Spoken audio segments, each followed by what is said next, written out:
Hello friends, welcome to আপনজন kitchen. আজকে যে রেসিপিটা শেয়ার করব সেটি হলো ট্যাংরা মাছের 4 মজাদার সবজির ঝোল। এটি গরম ভাতের সঙ্গে জাস্ট জমে যাবে। এই ঝোলটি ট্যাংরা মাছ, শিম, বেগুন, আলু আর পেঁয়াজকলি দিয়ে তৈরি করা হয়েছে। আর এই ঝোলটি খেতে খুবই সুস্বাদু আর পুষ্টিকর। তা চলুন শুরু করে নিই আজকের রেসিপি ট্যাংরা মাছের মজাদার ঝোল। প্রথমে কড়াইতে সর্ষের তেল দিয়ে দেবো। তেলের মধ্যে একটু নুন ফেলে দেবো যাতে তেলটা ছিটকে না আসে। ট্যাংরা মাছগুলোকে নুন হলুদ মাখিয়ে এই তেলের মধ্যে দিয়ে ভালো করে ভেজে নিতে হবে।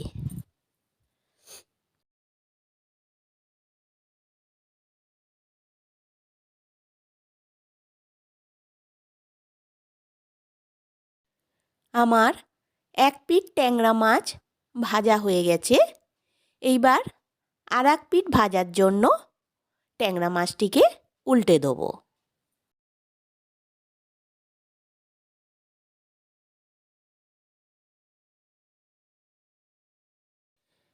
দেখুন আমার ট্যাংরা মাছের দু পিঠই ভাজা হয়ে গেছে। এবার আমি বাটিতে তুলে ফেলবো।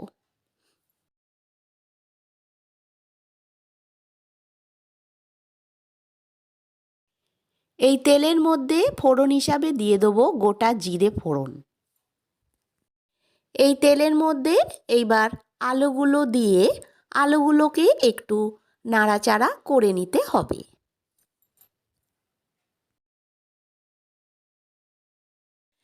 এরপর একে একে সবজিগুলো দিয়ে দেবো। শিম, পেঁয়াজকলি, বেগুন, টমেটো আর দেবো দুটো কাঁচা লঙ্কা।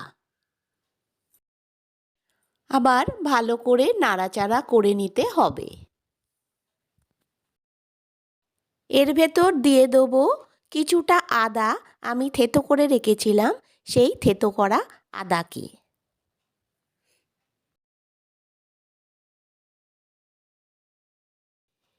এরপর দেবো হলুদ গুঁড়ো, জিরে গুঁড়ো, অল্প একটু লঙ্কা গুঁড়ো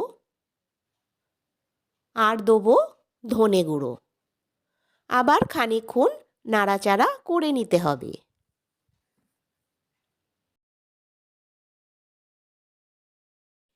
এর মধ্যেই দিয়ে দিতে হবে 1 চামচ টমেটো পিউরি। ভালো করে মশলাটা কষিয়ে নিতে হবে। দেখুন আমার মশলাটা ভালো করে কষানো হয়ে গেছে। এবার আমি এর ভেতর দিয়ে দেবো অল্প জল। আপনারা আপনাদের স্বাদ অনুসারে নুন দেবেন। এর ভেতর দিয়ে দেবো কুচনো ধনে পাতা। তারপরে আমি ঝোলটা ফুটে ওঠার জন্য 2 মিনিট ঢাকা দিয়ে রান্না করে নেব। দেখুন আমার ঝোলটা ফুটে উঠেছে। এইবার আমি এর ভেতর দিয়ে দেবো ভেজে রাখা ট্যাংরা মাছগুলিকে। তারপর আমি আবার কড়াইটিকে 2-3 মিনিটের জন্য ঢাকা দিয়ে রান্না করে নেব।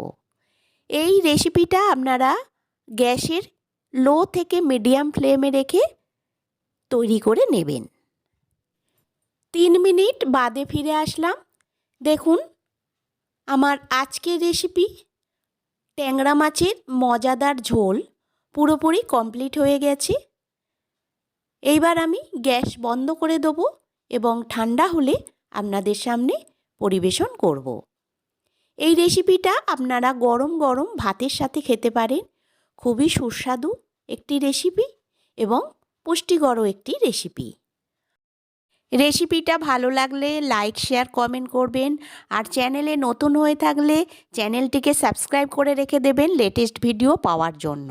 অসংখ্য ধন্যবাদ ভিডিওটি শেষ পর্যন্ত দেখার জন্য।